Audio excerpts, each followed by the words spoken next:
저희가 이제 6월 달에 금융기관별로 이렇게 돈이 얼마나 들어오고 빠졌는지 좀 조사를 해봤더니 그러니까 작년에 실제 예금이 100조 늘었습니다. 네. 1년 동안, 1년 동안. 근데 올해는 몇십 조 안 늘었어요. 작년, 재작년까지 엄청 예금으로 많이 갔던 돈들이 특히 올해 같은 경우에는 은행으로 많이 안 갔다라는 거죠. 뭐 증권사의 CMA, 그 다음에 뭐 MMF 네. 이런 단기 자금에서 돈이 빠져나가고요. 오히려 이제 주식시장, 증권사의 어떤 고객 예탁금이 거의 한 9조, 10조 가까이 늘었고, 투신사들, 그러니까 자산운용사들의 주식형 자금으로 거의 한 7조나 8조 가까이 자금이 늘었습니다. 그러니까 분명히 저희 한국 시장에서는 6월달 들어서 은행이나 또는 이제 증권사들의 어떤 단기 유동 자금에서 주식을 비롯한 이런 약간 위험 자산 쪽으로 분명히 자금 이동이 분명히 좀 있었다. 트럼프 대통령이 상호관세 90일 유예했잖아요. 이제 뭐 한 하루 이틀 좀 지나면 윤곽이 나올 것 같은데요. 글로벌 증시는 우리 증시도 마찬가지고 뭐 숨고르기라 할까요? 네, 눈치 보기라고 할까요? 네. 유진투자증권의 허재환 상무님 모셨습니다. 어서 오십시오. 네, 안녕하십니까. 쉬어가고 있다 이렇게 표현할까요? 지금 장세를 뭐라고 이야기할까요? 네, 쉬는 장세라고 생각을 좀 하고 있고요. 저희가 학교 다닐 때도 이 쉬는 시간에 쉬어야지. 이게 계속 공부만 하고 있으면은 그 다음 일정을 못 하게 되는 것처럼 일단은 좀 쉬는 시간이 왔다. 그래서 좀 주춤하긴 할 텐데 네. 끝난 건 아니다. 뭐 이렇게 일단은 좀 생각을 하고 있습니다. 지금 상황을 좀 자세히 전반적인 증시 상황을 좀 이것저것 좀 정리를 좀 해주시면요. 네, 어떻게 보십니까? 일단은 저희 한국도 그렇고 미국도 그렇고 좀 4월 달 이후에 좀 많이 오른 것 같긴 합니다. 그러니까 이제 저희 한국은 뭐 6월 달에 워낙 많이 오르기는 했지만 미국도 보면은 4월 8일 날 저점으로 해가지고 거의 이제 한 27% 이렇게 오르면서 S&P 500 같은 경우에는 이제 사상 최고치를 경신을 좀 했잖아요. 네. 이제 그러한 과정에서 사실은 이제 저희가 뭐 계속 관세 얘기를 했지만 이 관세에 대한 어떤 우려들이 그리고 그 사이에 있었던 뭐 이란이라든지 이런 여러 가지 지정학적인 이슈라든지 이런 것들이 조금 완화가 되면서 그러니까 악재가 있었는데 이런 우려들이 생각보다는 좀 덜하다라는 그것 때문에 주가가 꽤 많이 좀 반등을 하고 이제 미국 같은 경우에는 이제 2월 고점 수준, 그러니까 거의 이제 제자리로 돌아왔다. 이렇게 좀 봐야 될 것 같고 저희는 뭐 아시겠지만 6월 대선 이후에 뭐 폭발적인 랠리를 이어갔는데 이게 월간으로 봤을 때 10% 이상의 상승이 그렇게 많지가 않더라고요. 근데도 이렇게 10% 이상 오른 걸 보면은 굉장히 좀 추세적으로 분명히 좀 변화가 있다. 이렇게 좀 볼 수는 있는데 어쨌든 여기서 뭐 코스피가 3,100, 뭐 3,000 요 정도 수준에서 더 높아지기는 더 가파르게 올라가기에는 약간 좀 부담 있는 상황이 아닌가라고 좀 보여져서 약간 좀 지금은 7월달, 8월달은 특히 이제 관세 유예 기간이 이제 끝나는 그 시점을 전후로 해서 약간 좀 쉬어가지 않을까 그렇게 좀 생각하고 있습니다. 이것저것 따져봤을 때 여기서 더 가파르게 오르기에는 좀 숨이 차다 이렇게 네, 이해해도 되겠어요. 네, 저는 그렇게 좀 생각하고 네. 있습니다. 사실은 근데 투자자들 마음이야 하도 그동안에 뭐 좀 힘이 없어서 이번에 오를 때 좀 힘차게 올랐으면 하지만 또 증시가 너무 유동성이나 이런 걸로 확 올라가면 또 좋을 것 같진 않아요. 정말 한 단계 한 단계씩 이렇게 정말 그게 더 강력하게 오르는 게 아닌가 그런 생각도 들어요.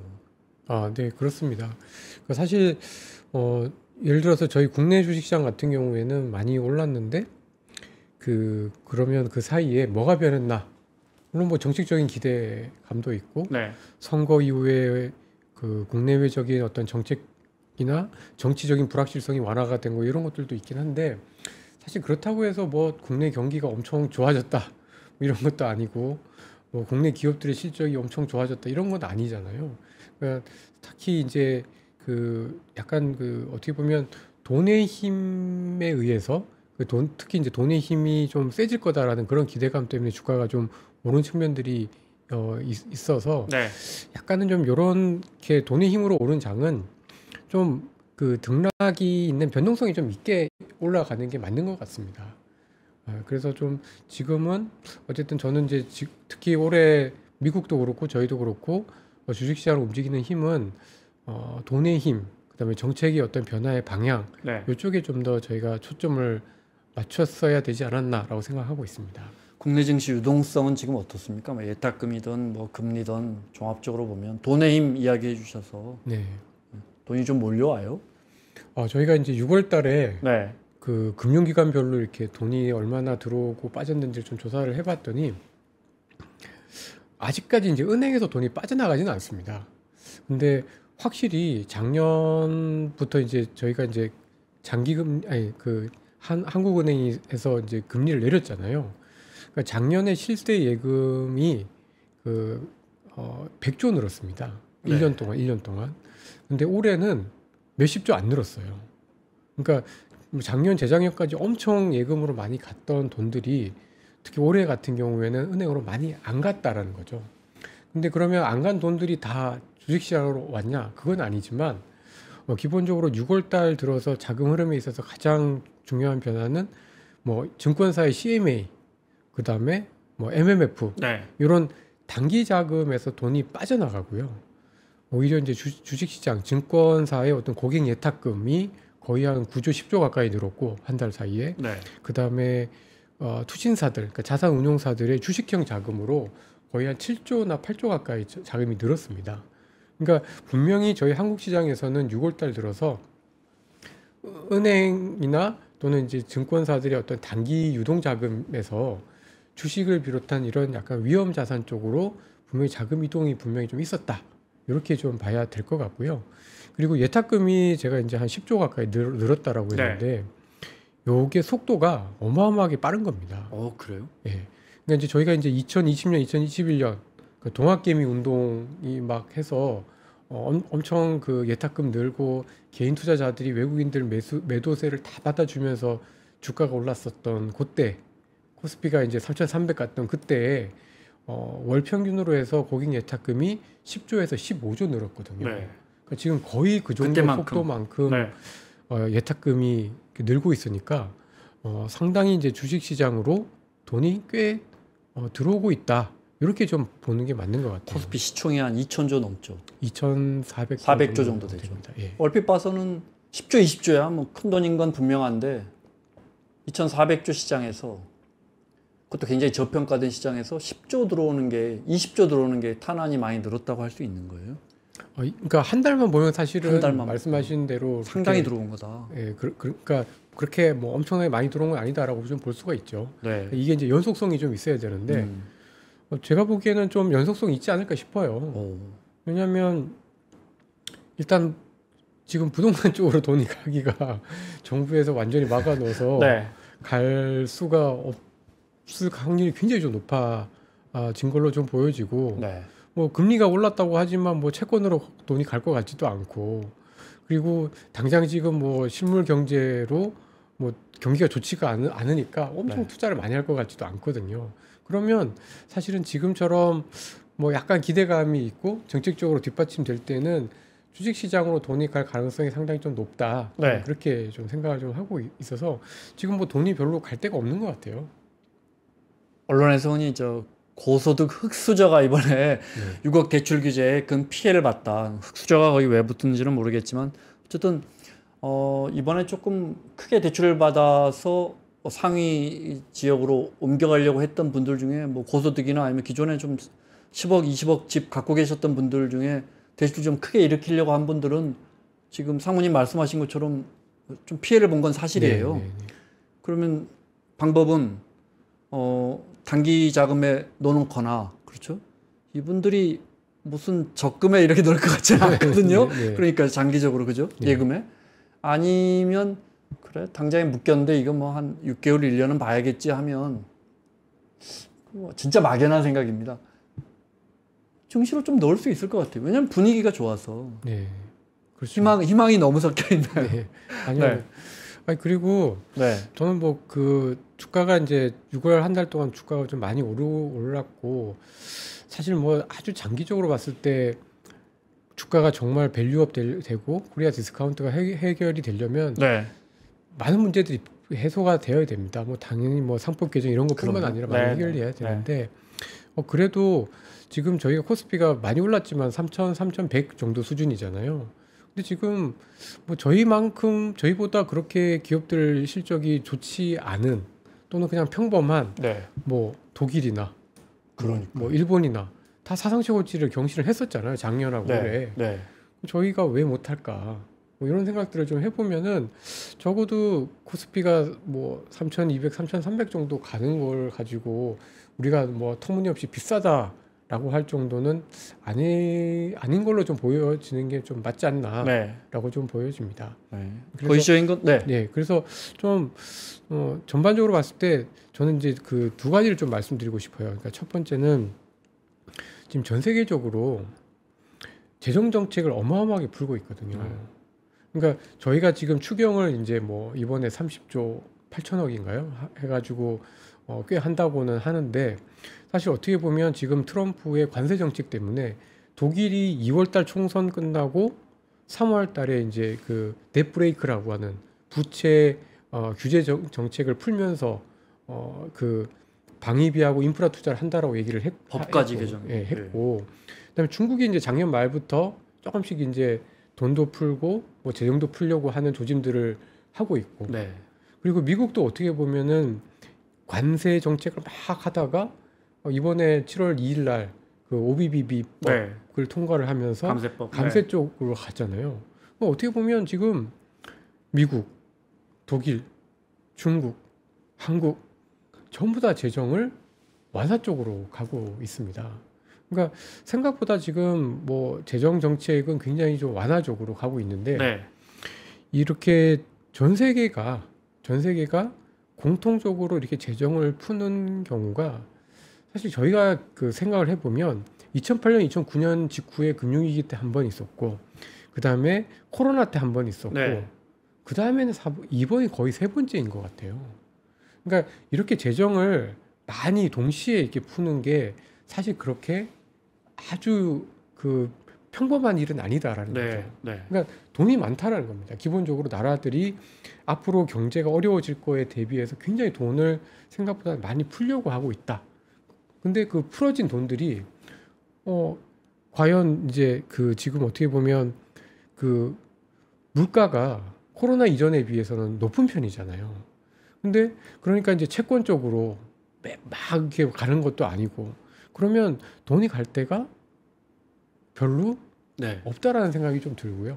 그래서 저는 이번에 뭐 저희 한국이 또 6월 달 들어서 엄청 오르긴 했지만 결국 지금 뭐 전반적으로 봤을 때 글로벌 주식시장 전반적으로 봤을 때 핵심은 각국의 정부가 돈을 생각보다 많이 풀고 있고 저희가 6월 달에 그 큰 흐름에 동참을 하게 되면서 돈의 흐름이 좀 더 빨라질 수 있을 거다라는 기대감이 결국은 그 이제 위험 자산 특히 이제 주식 시장의 어떤 상승으로 좀 나타난 게 아닌가라고 좀 네. 보여집니다. 거시적인 건 이거 하나만 여쭤보고 오늘 저 상무님이 준비한 표가 몇 개 있어서 그거 보면서 설명 듣겠습니다. 그것도 있고 아까 이제 여유자금 있는 분들 부동산에서 지금 국내 증시를 이야기하니까요. 여윳돈 좀 있는 분들 부동산 대출이 조금 묶여 있다면 근데 금리도 아마 내년에는 잘하면 1%대까지 내려갈 것 같은데 지금도 대출 금리는 안 내려가지만 예금 금리 많이 내렸단 말이에요. 네. 그럼 그분들 입장에서 우리가 지금 코로나 이후에 한 3% 정도 이자는 늘 기대하다가 지금 2% 초반대로 가거든요. 네. 내년에 조금 더 내려간다고 보면 제가 너무 계속 긍정적인 것만 여쭤보나요? 이 부분은 어떻습니까? 그렇죠. 맞습니다. 그러니까 결국에는 지금 상황에서 그 단기 금리가 어쨌든 계속해서 지금 떨어지거나 되게 낮은 수준이잖아요. 근데 이런 상황에서 그러면 돈이 어디로 갈까를 생각해 보면 결국은 그 장기적으로 네. 장기 수익률이 좀 높은 쪽으로 갈 수밖에 없는데 지금 뭐 채권 금리가라고 해봐야 10년짜리 국채 금리라고 해봐야 2.8%밖에 안 된다는 거예요. 근데 저희 국내 주식 시장에 예를 들어서 그 코스피 기업들의 배당 수익률이 네. 2.5%, 2.6% 정도 되거든요. 네. 그러면 배당만 받아도 네, 굳이 뭐 저희가 장기적으로 돈을 그렇게 너무 안전한 쪽에다가 묶일 필요가 사실 별로 없다라는 생각이 좀 많이 듭니다. 네. 그래서 결국은 돈은 지금같이 정부가 돈을 많이 풀고 또 은행에서 또 단기 금리도 그 기준 금리를 많이 낮춰주고 있는 상황에서는 주식 시장으로 돈이 지금 조금씩 더 움직일 가능성이 높지 않나 그렇게 네. 예상을 좀 하고 있습니다. 그러니까요. 뭐제 친구들이 표준 뭐 표본이라고 할 수 없지만 이제 은퇴를 시작하기 하는데, 네, 50대 중반에서 보면 이제 뭐 퇴직금이라고 요만큼 있는데 금리 보면 이거 진짜 이게 돈은 빨리 불리고 싶고, 근데 말씀하신 것처럼 배당 ETF에 돈 몰리는 것만 봐도 금리하고 배당하고 이렇게 ETF들 이렇게 올라가는 지수 흐름 보면 주식을 저처럼 잘 모르는 사람도 담글 것 같은데 제가 오늘 너무 희망회를 돌리나요? 네, 표를 보면서 설명드릴까요 오늘? 네. 근데 표가 준비가 안 된 것 같기도 하고. 그래요? 네. 준비가 피디님 표가 그냥 그럼 네. 네. 표 없이 갈게요. 네, 네, 설명드리도록 하겠습니다. 네. 앞서 이제 시중 유동성 여쭤봤고 제일 큰 변수 이거 여쭤봐야죠. 이틀 남았어요. 근데 관세 어떻게 될 거냐고 전망을 여쭤보는 게 의미가 있나 모르겠어요. 이거 무슨 독심술하는 것도 아니고 트럼프 대통령이 누가 그래도 술 취한 교수님처럼 이렇게 학점 척척척척 내일 모레 이제 척척척 주는데 어디는 10% 어디는 20% 어디는 30% 줄 건데 우리는 몇 점 받아요? 우리는 평균 이상은 하지 않을까 싶습니다. 그러니까 이제 저는 뭐 베트남에 대해서 어쨌든 20%로 네. 그 46%에서 이렇게 낮춰진 게 나름은 좀 의미가 있다라고 생각을 합니다. 결국 뭐 타코라고 하잖아요. 트럼프 대통령 네. 맨날 꼬리를 내린다고 질러놓고 나중에는 이제 슥 꼬리를 내리고 하는 그런 흐름들이 이번에도 좀 나타날 거는 같은데, 근데 이제 제가 생각할 때는 그래도 실제로 이제 관세가 부과되는 거하고 그동안 이제 논의를 하는 거하고의 네. 영향은 좀 다르다라고 생각합니다. 그러니까 어떻게 보면 이제 그동안에는 이제 관세율이 정해지지 않았기 때문에 계속해서 이제 어느 정도는 수요가 또는 뭐 선수요라고도 하고 뭐 영어로는 프론트 로딩이다라고도 하고 뭐 그 소매업체들 입장에서는 이제 재고 확충이라고 하는 수요가 좀 있었는데 이게 끝나고 나면은 아마도 일시적으로는 어쨌든 수요가 좀 줄어들 가능성이 좀 있어 보입니다. 그리고 이게 저희 입장에서 봤을 때 관세율이 예를 들어서 10%라고 해도 사실 없던 관세율이 저희 FTA 국가고 관세가 없던 국가에서 10%라는 거는 사실은 적지 않은 거다라고 생각이 좀 들어서 사실 요게 알게 모르게 앞으로 나올 어떤 경제 지표들이나 기업들 실적에 분명히 저는 부담이 될 가능성이 높고, 그래서 요게 주식시장에서는 약간 조정을 받을 수 있는 빌미로 작용을 할 거다라고 생각을 하고 있습니다. 근데 증시에서 늘 이미 우리가 우려하고 있던 악재는 악재가 아니다. 10% 정도 나온다면 또 제가 긍정적인 질문을 드립니다.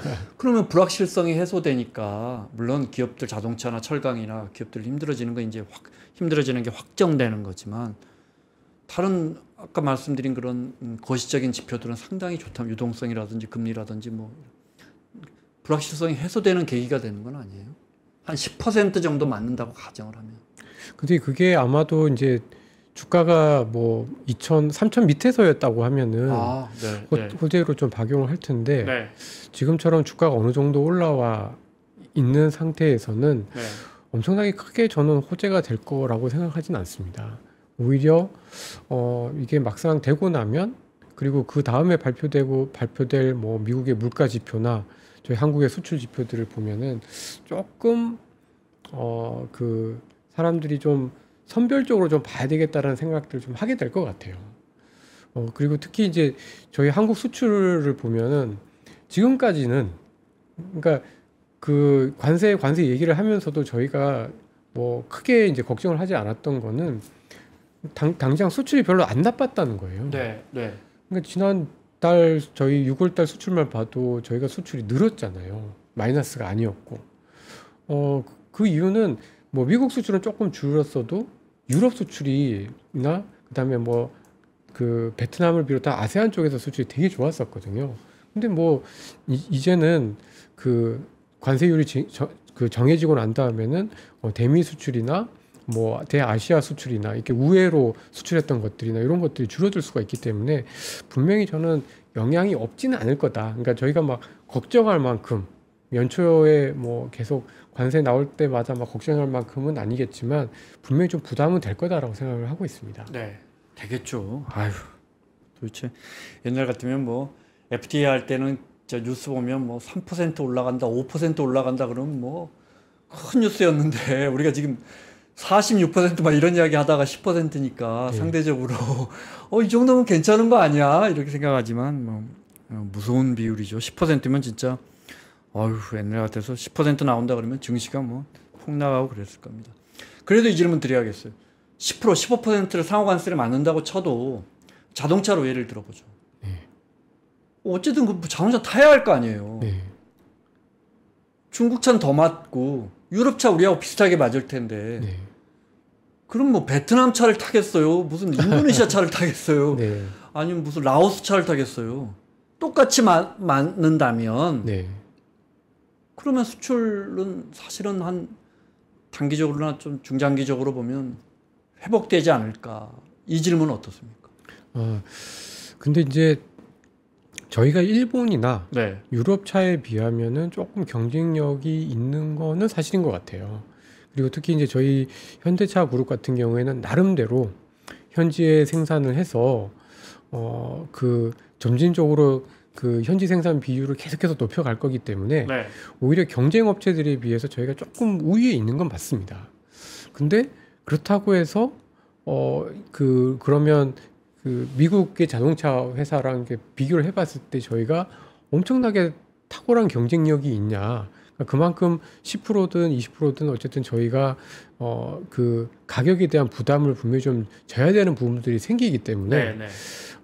제가 생각할 때는 이게 다른 업체들에 비해서 경쟁력이 있는 건 맞지만 그렇다고 해서 현대차가 뭐 현대나 기아차의 어떤 수출이나 실적이 이렇게 우상향하고 반등하는 그런 모습으로 되기는 좀 쉽지는 않을 거다라고 생각합니다. 네. 그게 되려면 결국은 미국에서 기준금리를 조금 더 많이 낮춰서 미국의 소비자들이 자동차 자체를 많이 사는 쪽으로 갈 때 오른 가격에도 조금 더 사는. 네. 그러니까 충분히 그럴 수 있는 여력이 생겼을 때 그게 좀 가능한 것 같고 지금은 사실은 이제 미국의 가게들도 물론 뭐 당장 고용이 엄청 나쁘진 않지만 그 고용 시장이 조금씩 둔화가 되면서 일자리에 대한 부담을 조금씩 느끼고 있는 상태고 네. 금리가 기본적으로 굉장히 좀 높은 상태이기 때문에 저희가 이게 뉴스가 나왔다라고 해서 뭐 또 상대적으로 저희가 괜찮다고 해서 자동차 업황 자체가 좋아질 거다라고 보기는 어려운 것 같습니다. 네.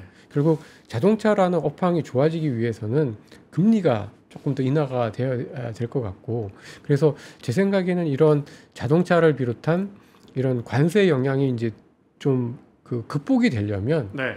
미국이 금리를 뭐 한두 번 더 인하를 해서 미국 경기 자체가 좋아질 때 그때가 저희는 어떻게 보면 뭐 자동차라든지 또 반도체에 대해서도 뭐 하이닉스보다는 삼성전자가 조금 더 올라갈 수 있는 그런 시점이 되지 않을까라고 보고 있습니다.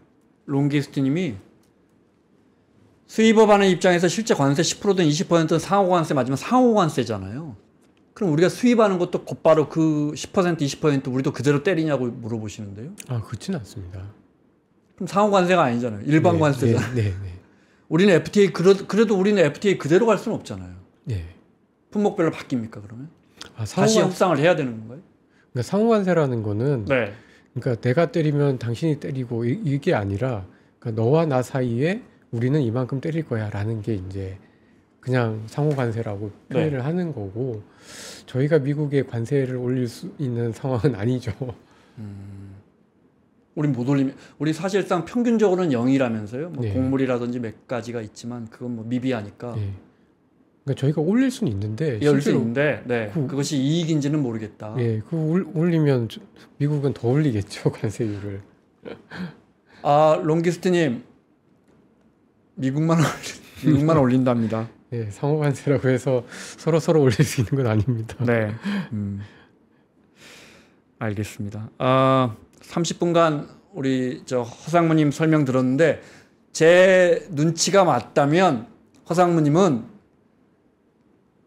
잠깐 쉬어가자 이렇게 말씀하시는 것 같아요. 네, 맞습니다. 정확히 이해한 거죠? 예. 네, 알겠습니다. 이제 더 좀 자세히 여쭤볼게요. 네. 우리 증시 처음에 네. 6월 달에 끌어올릴 때 외국인들이 많이 샀다고 이렇게는 알고 있어요. 네. 좀 얼마나 바뀌었고 누가 사고 있고 누가 팔고 있고 업종별로 보면 누가 좀 어떤 부분에서 관심 갖고 있는지 좀 설명 좀 해주시면. 아, 네. 지금 자료가 떴습니다. 아, 네, 네. 아, 잘 됐어요. 네. 네. 네, 제가 이제 가져온 자료 중에 도표 6번 보시면요. 네. 이게 이제 저희 이제 코스피 지수랑 이제 외국인들 순매수를 그려본 건데, 말씀하신 대로, 저희 주가가 오를 때 외국인들이 조금 사긴 했습니다. 네. 여기 그림 보시면 사긴 했는데, 보시면 코스피가 이렇게 오르는 동안에 외국인 투자가들은, 그러니까 그 외국인은 이제 그 4월 말부터 사기 했어요. 네. 그러니까 저희가 코스피가 저점을 찍은 건 4월 8일인데 4월 말부터, 그러니까 한 달 정도 뒤부터 해서 사긴 샀는데 사실 막 엄청 많이 적극적으로 사진 않았습니다. 이렇게 그림에서 보시듯이 이렇게 차이가 많이 나잖아요. 그러니까 저희가 코스피가 이렇게 재미없을 때, 박스권에 있을 때는 외국인들이 쭉 팔다가 네. 이렇게 코스피가 이렇게 가파르게 올랐는데, 뭐 이런 그림으로만 보면 이렇게 코스피 오르면은 외국인들도 가파르게 사야 될 것 같은데, 오히려 코스피가 오르는 속도에 비해서는 사긴 샀는데 주춤하면서 샀네요. 주춤해서 샀고, 또 지난 6월 25일 날, 그러니까 6월 마지막 주부터는 오히려 외국인들이 사는 게 조금 멈췄습니다. 오히려 조금 팔았죠. 네. 그러니까 뭐 아주 대규모로 매도는 하진 않았고, 뭐 샀다 팔았다 하고 있지만, 샀다 팔았다 하는 것 자체는 어쨌든 그 내에서 분명히 약간 좀 손바뀜이 있었다, 뭐 이렇게 좀 볼 수 있을 것 같아요. 네. 그럼 이제 외국인이 뭘 샀나, 그리고 그 6월 말 이후에 이제 뭘 팔았나, 이런 걸 좀 살펴봤는데, 외국인들이 6월 달 들어서 부터는 사실 이제 제일 많이 산 건 역시 반도체를 많이 샀습니다. 삼성전자도 샀고, 하이닉스도 뭐 엄청 샀고요. 근데 또 보면은 조선도 많이 샀고요.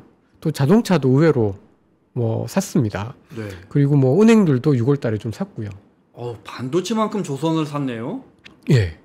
그러니까 와. 그 어떤 업종의 어떤 그 사이즈로만 보면은 조선, 그다음에 이런 업종들을 엄청 샀다라고 좀 봐야 될 것 같아요.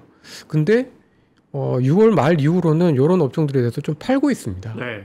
보시면은 기계 업종은 어떻게 보면 6월 달 내내 조금씩 이제 좀 줄였고요. 그다음에 여기 그러니까 조선 업종도 팔기 시작을 했고, 반도체도 샀다가 조금 줄이고 있고, 또 은행 같은 경우도 많이는 팔지는 않았지만 조금 줄이고 있고, 그다음에 이제 그 게임이나 인터넷 같은 것도는 계속 조금 6월 달 들어서는 좀 안 샀고요. 네. 그러니까 저희는 뭐 스테이블 코인이나 뭐 이래가지고 막 엄청 그랬죠. 인터넷 업종들 주가 좋았는데 외국인들은 그렇게 사지 않았습니다.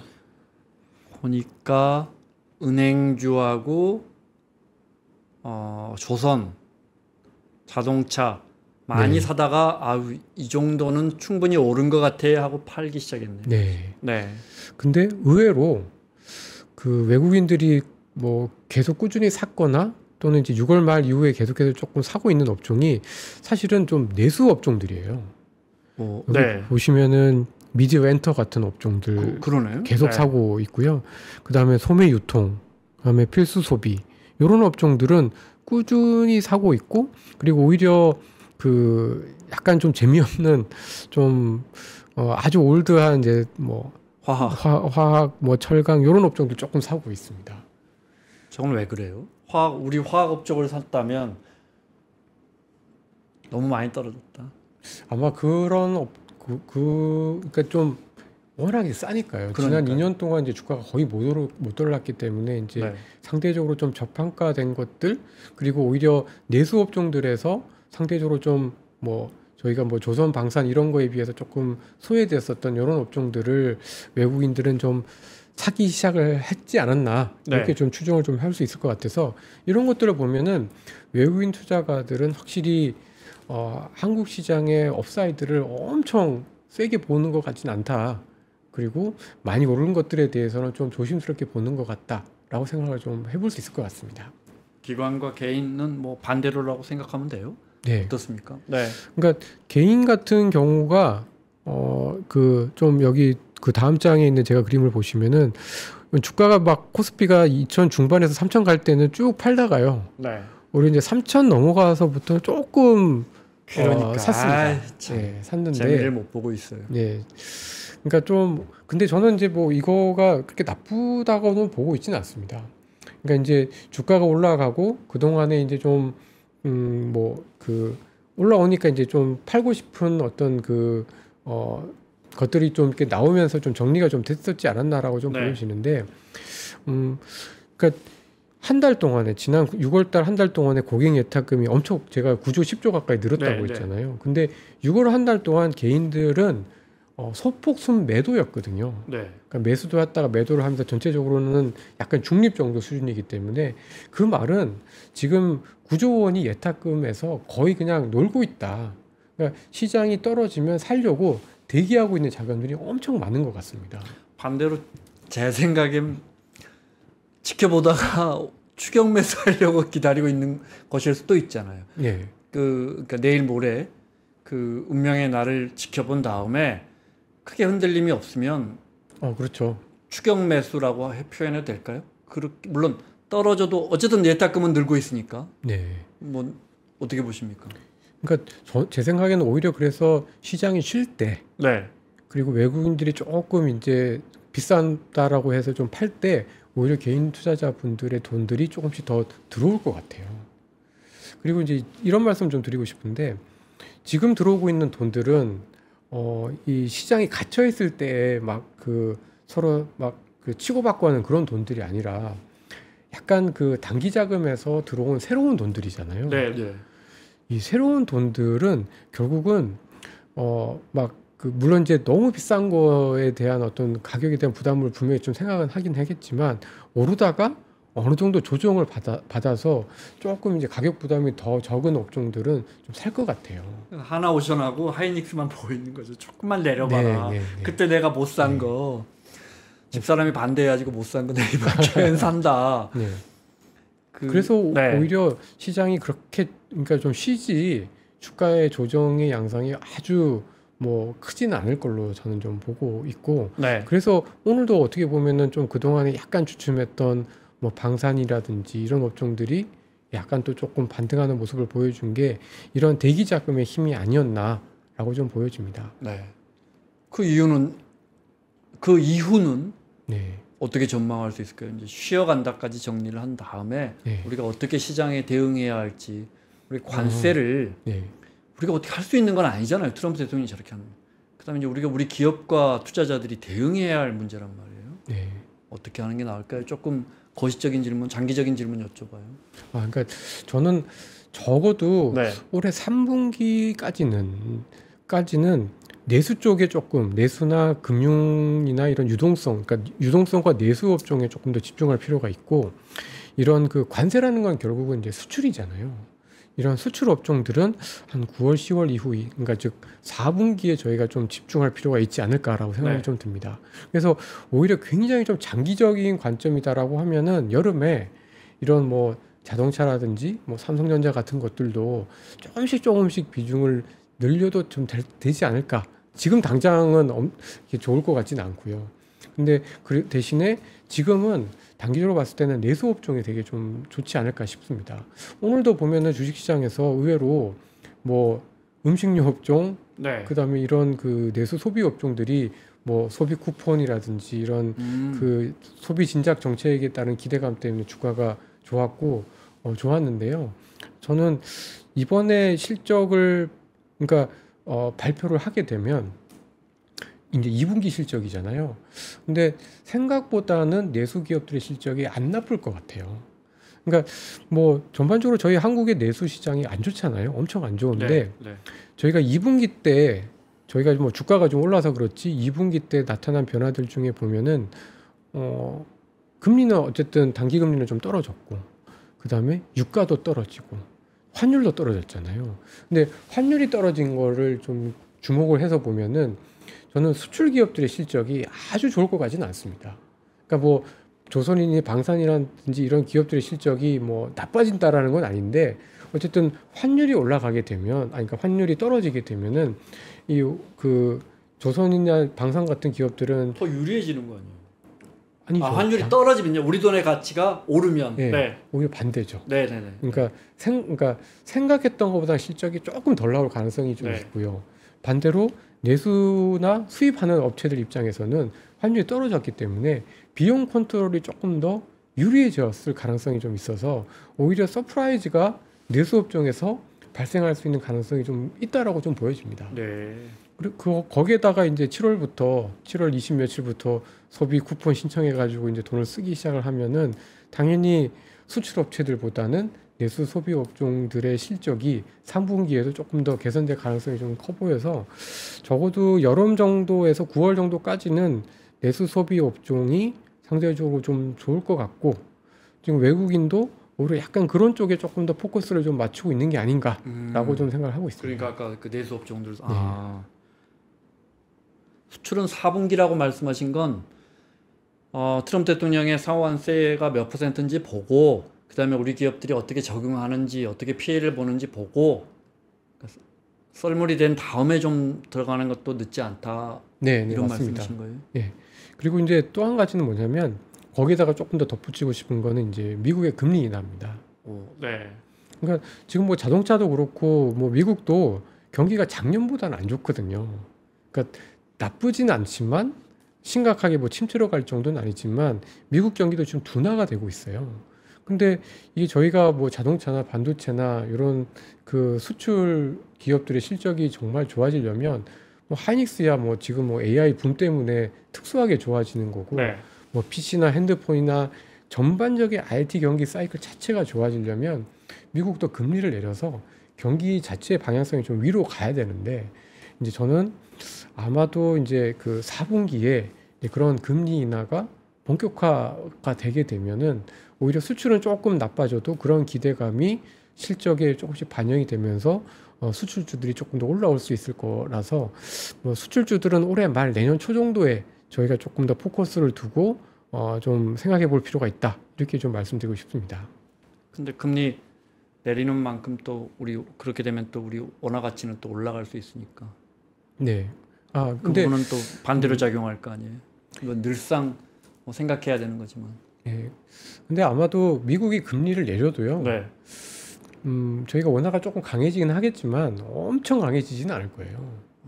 그러니까 이제 무슨 말씀이냐면 저는 이제 그렇게 말씀드리고 싶은데 저희가 올해 들어서 원달러 환율이 1,480원까지 갔다가 네. 지금 이제 1,370원, 80원 그래서 거의 한 고점 대비해서 100원 정도 떨어졌는데 저희가 정말 펀더멘탈이 좋아져서 원화가 강해진 게 아니잖아요.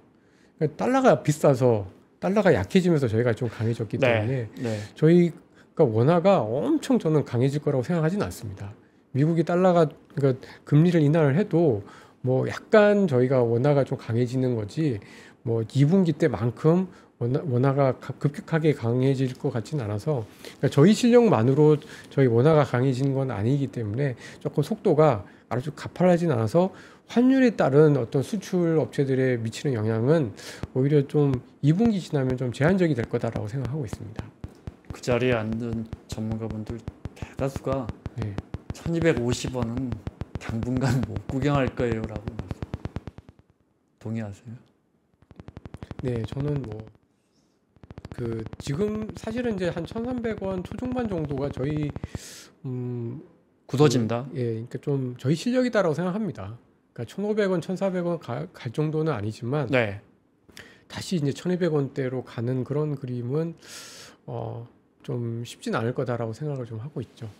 정리해 보면 하반기에는 일단 우리가 재정도 좀 풀고 소비 쿠폰도 좀 나오고 하니까 일단 내수 외국인들도 그런 움직임 보이고 있는 것 같고 그렇게 하고 우리 수출주나 그런 업종들은 조금 더 좀 천천히 좀 지켜보면서 상황을 보자 이렇게 정리해도 되겠습니다. 네, 그렇습니다. 알겠습니다. 우리 상법 개정안 관련해서 외국인 투자자들은 어떻게 반응할까요? 이 친구들이 좀 뭔가 좀 바뀌어 보려고 하네. 긍정적으로 보면서 부정적인 건 아니잖아요. 살까요, 더? 사겠죠. 근데 이제 제 생각에는 이게 제도가 바뀌었다고 해서 제도가 바뀌었다라는 건 굉장히 좀 긍정적이지만 이건 시작이고 출발이잖아요.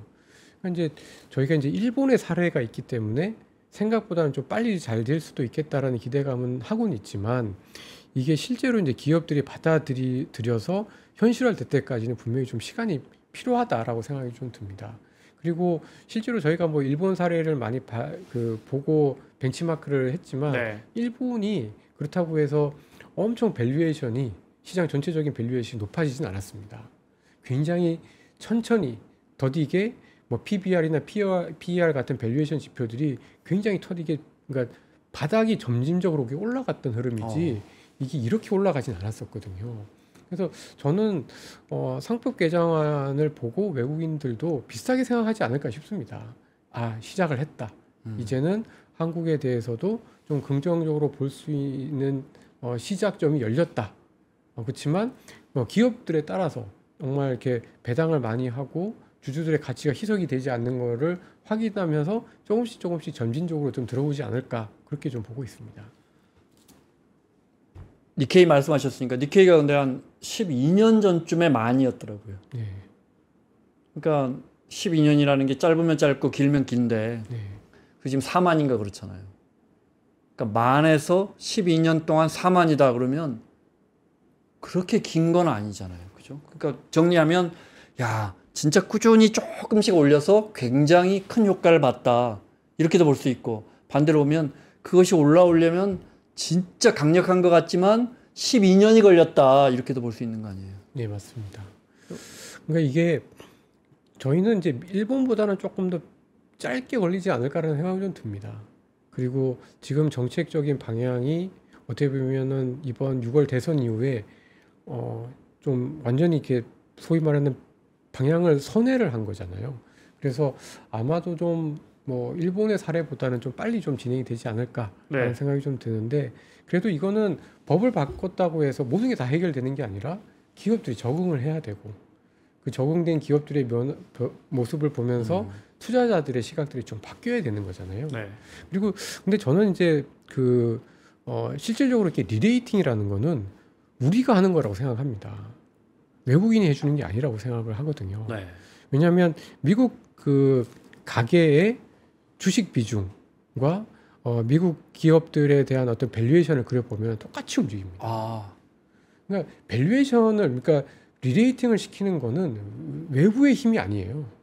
결국은 우리 투자자들이 그리고 저를 비롯한 이 금융시장에 있는 종사자들이 실제로 이제 우리 주식에 대해서 우리 기업들에 대해서 신뢰를 해야 장기적으로 내 주식에 대한 내 주주의 가치들이 희석되지 않을 거다라는 신뢰가 정말 쌓였을 때 이게 가능한 거더라고요.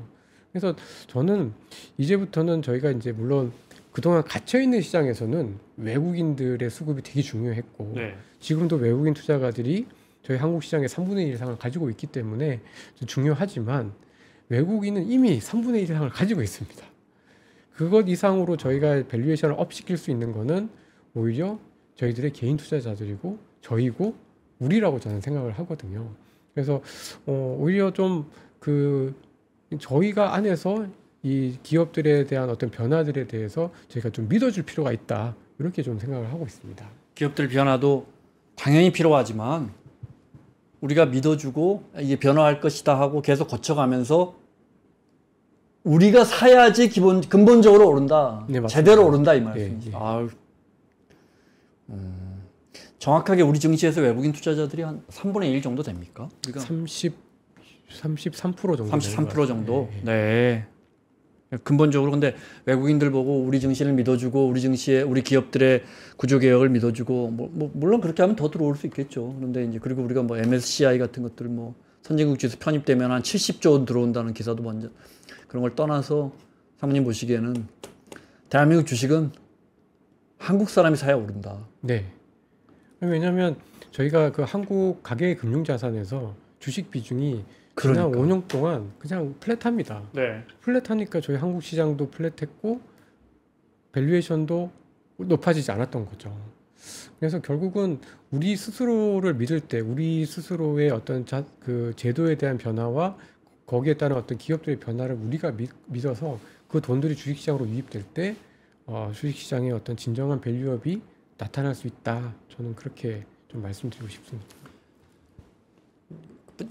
연결된 거잖아요. 네. 오르면 사지 말아 해도 살 거 아니에요, 그죠? 아, 네. 2,500에만 그놈의 그 박스피라는 거기만 계속 있으니까 안 산 것도 있고, 배당도 잘 안 해주니까, 배당도 조금이니까, 배당이 아마 조금씩 오르고 있으니까 저는 연결돼 있다고 보거든요. 근데 그러면 외국인들이나 외인들이 봤을 때 우리 지금 상법 개정 이제 첫 단추를 상당히 뭐 큰 단추를 하나 꿰고 나왔는데, 일본의 밸류업과 비교해 보면 지난 10년 정도 네. 그 아베 정부 이후에 그 밸류업과 보면 우리는 아직도 제일 크게 고쳐야 할 부분들이 뭐 기업의 뭐 지배구조의 개선이라든지 그 모든 걸 포함해서 상무님 보시기엔 뭐예요?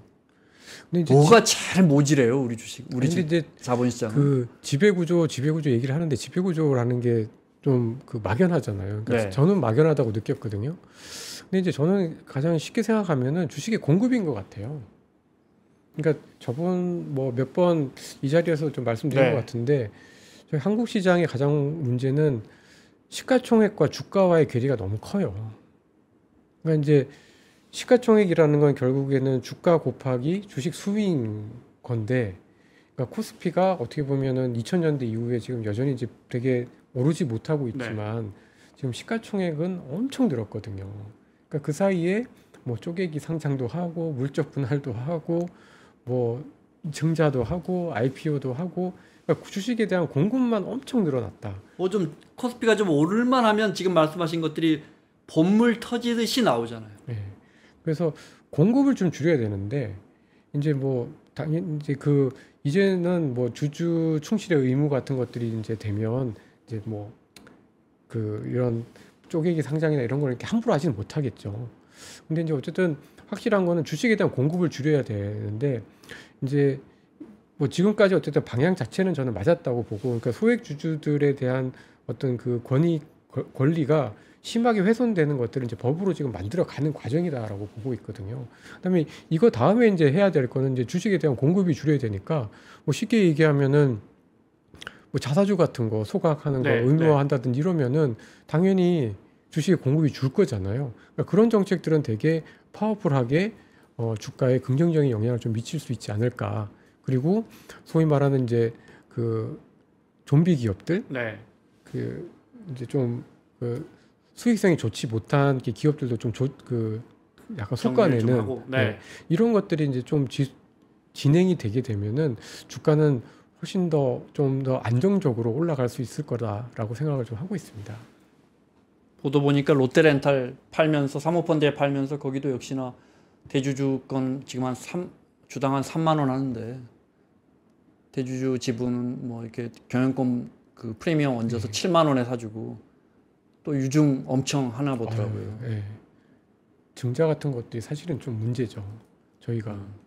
그러니까 저희가 보면은 IPO 때문에 주가가 안 좋았던 경우가 있긴 했었는데, 네. 그런 경우들은 간혹 있었고, 뭐 네. LG 엔솔이 있었던 2022년, 2023년 같은 때가 있었고, 그 전후로 이렇게 생각해 보면은 이제 증자 같은 것들, 특히 이제 유상증자인데 이제 그 이렇게 제3자 배정과 같은 네. 그런 증자들이 많이 나타나면은 똑같은 주식 가격에 주식수가 확 늘어나니까 약간 자금 조달하는 기존 주주들 입장, 대주주들 입장에서는 되게 유리할 수는 있어도, 소액 주주들은 가격이 이제 희석이 되면서 이렇게 떨어지니까 조금 더 피해를 많이 입었던 것 같은데, 그런 관행들이 조금 없어지거나 좀 바뀌어야 될 것 같습니다. 그 공급 못 줄이면 아까 말씀하신 것처럼 우리는 이제 뭐 묵칫돈을 부동산에만 잔뜩 쓰고 자본시장이 정말 조금 하잖아요. 선진국 대비해서는 굉장히 그 비율이 낮잖아요. 공급 못 줄이면 우리가 이거 주식에 투자하는 가게들이 돈이 늘어도 봤자 또 조금 높을만 하면 기업이 또 증자해버리고. 기업이 돈 빌릴 수 있는 공간은 뭐 은행에서 대출받아 회사채도 있고 여러 가지 있는데 맨날 증자를 해버리니까, 그 부분을 진짜 말씀 듣고 보니까 그거 좀 막을 수 있는 방법이, 근데 뭐 이 사회가 투명해지는 것밖에는. 네, 그렇죠. 그러니까 이제 증자를 하거나 이렇게 자금을 조달하는 방법에 대해서 이제 개인 투자자들의 어떤 이익이 훼손이 되는 거를 막으면서 의사 결정이 되게 되면, 그래도 아, 내 자산, 내 주주의 가치가 지켜지는구나라는 어떤 신뢰감이 쌓이면 뭐 증자해가 정말 그렇게 해서 만약에 이제 합의하에 증자를 해가지고 수익성이 있는데 이제 투자가 되게 되면은 당연히 그거에 대해서 뭐 싫어하거나 뭐 주식을 팔 그런 개인 투자자들은 저는 없을 거라고 생각하거든요. 그런 거 없이 그냥 막 어느 날 갑자기 증자를 한대. 네, 네. 이런 것들이 좀 문제라는 거죠. 음. 그래서 그런 문제가 좀 해결이 되는 것들이 될 때 저는 한국 시장이 또 한번 레벨업이 될 텐데 아마도 이제 그렇게 조금씩 되지 않을까 저는 좀 기대를 좀 하고 있습니다. 조금씩이라고 말씀하시면 하나만 더. 네. 근데 이제 또 감사위원 한 명 겨우 뭐 이것저것 해갖고 3%를 강화해가지고 네. 한 명 집어넣은들 그게 되겠느냐 현실적으로는. 근데 또 너무 이렇게 또 강화시켜 놓으면은 또 기업이 산으로 갈 수도 있기 때문에 네, 네. 저는 오히려 이렇게 조금 점진적으로 해나가는 게 기업들 입장에서도 이제 적응을 해 나가면서 네. 해나갈 수 있는 시간들을 좀 벌어줄 수 있다는 점에서 너무 급진적으로 이렇게 확 돌아서는 것보다는 뭐 이번에 어떤 상법 개정안을 통해서 또 다른 것들이 좀 강화가 되는 그래서 점진적으로 이렇게 되는 것들이 오히려 좀 더 낫지 않을까라고 보고 한 있습니다. 걸음씩. 네. 네. 알겠습니다. 아, 근데 진짜 저희가 잘 주목하지 않고 있다가 이렇게 불쑥불쑥 나오는데 정말 그 공급 늘어나는 문제는 진짜 제일 큰 문제가 아닌가 싶어요. 그래서 결국은 이제 물론 근본적으로 우리가 이것저것 다 맞물려 있으니까 다 계산해 나가야겠지만 시간이 별로 없는데 하반기 포트폴리오 앞서 설명해 주셨는데 네. 뭐 우리가 오늘 국장 중심으로 코스피 중심으로 알아봤는데 하반기 포트폴리오 좀 어떻게 대응해 나가면 좋을 것인지 사모님 좀 정리를 해주시면요. 아, 예. 일단은 지금 국내 주식 시장이 좋긴 한데 저는 이제 연말로 갈수록 또 다시 이제 미국 시장을 조금 더 저희가 열심히 봐야 되는 또는 미국의 비중을 조금 늘려야 되는 시점이라고 생각하고 있습니다. 그러니까 뭐 국내 시장이 안 된다는 게 아니라 네. 이제 미국이 이제 또 금리 인하를 하게 되면 미국 경기가 좀 좋아질 수 있는 거잖아요. 그래서 저는 뭐 하반기 전체적으로 봤을 때 점진적으로 미국 주식 시장에 대한 비중을 또 늘려가자. 특히 이제 미국도 보면은 어쨌든 미국의 그 IT 기업들, 특히 테크 기업들이 이 딥시크 충격을 어쨌든 잘 극복을 한 것 같아요. 네. 물론 뭐 테슬라나 뭐 이제 애플이나 이렇게 또 좀 이슈가 있는 기업들이 있긴 네. 하지만 또 뭐 엔비디아나 좋은 회사들 많잖아요. 그래서 미국 테크 기업들, 특히 AI, 그다음에 저는 이제 신재생을 필요한 전력 에너지 기업들, 그다음에 약간 고령화 관련된 뭐 제약이나 바이오 같은 기업들은 굉장히 중요한 긴 테마라고 생각하고 있습니다. 그래서 이런 쪽에 특화되어 있는 미국의 기업들은 조금씩 늘려가자 이렇게 좀 말씀드리고 싶고, 저희 국내 시장 같은 경우에는 지금은 이제 갑자기 이제 3천 가까이 오면서 약간 좀 쉬고는 있지만 저희 한국 시장에서도 뭐 방산 같은 회사들은 조금 비싸지만 뭐 이런 테마들은 굉장히 좀 오래 갈 수 있을 거라고 생각이 좀 들고, 다만 이제 지금부터 해서 한 지금 여름이죠. 한 가을 전까지는 내수와 관련된, 그리고 뭐 저희가 이제 주가가 많이 올랐다고 하지만 뭐 최근 들어서 뭐 화장품, 뭐 호텔 레저, 뭐 그다음에 뭐 미디어 이런 업종들은 작년까지 보면은 뭐 방산이라든지 뭐 이런 업체들에 비해서 엄청 오르지도 않았어요. 네. 다 내수예요. 네. 네, 그런 업종들은 또 뭐 실제로 이제 주가가 좀 그 실적이 받쳐주면 조금 더 올라갈 수 있는 여지가 좀 남아 있고, 특히 3분기에는 내수와 관련된 업종들의 실적이나 업황이 뭐 최악은 어쨌든 벗어날 가능성이 높다라고 생각이 좀 들어서 그런 업종들을 조금 더 보고, 그다음에 하반기에 저희가 놓치지 말아야 될 것들 중에 하나는 역시 금융주라고 생각하고 있습니다. 네. 뭐 이제 금융주 뭐 증권 좀 많이 오르긴 했는데 뭐 주가 올라가면 당연히 이제 증권 업종의 실적이 좋아지는 것도 맞긴 한데, 이렇게 유동성에 제일 어쨌든 민감한 업종들인 은행이나 금융주들이기 때문에 이런 것들은, 그리고 또 은행 같은 경우에는 뭐 7월 말에 또 저희 이제 세제 개편 이런 것들을 앞두고 뭐 분리과세라든지 이런 이슈들이 있을 때 뭐 배당을 더 늘려줄 수 있는 여지들이 좀 생기니까 계속해서 조금 더 아직은 좀 더 많이 올랐다고 많이 올랐다고 부담을 느끼실 수도 있지만 여전히 좀 모멘텀은 살아있다. 이렇게 좀 생각하고 있습니다. 알겠습니다. 자, 마무리하겠습니다. 허상무님 오늘 트럼프 대통령의 90일 유예도 좀 남아 있는데 뭐 이번 기회에 좀 쉬어가자, 좀 지켜보자 이렇게 정리해 보겠습니다. 자, 유진투자증권의 허재환 상무였습니다. 고맙습니다. 고맙습니다.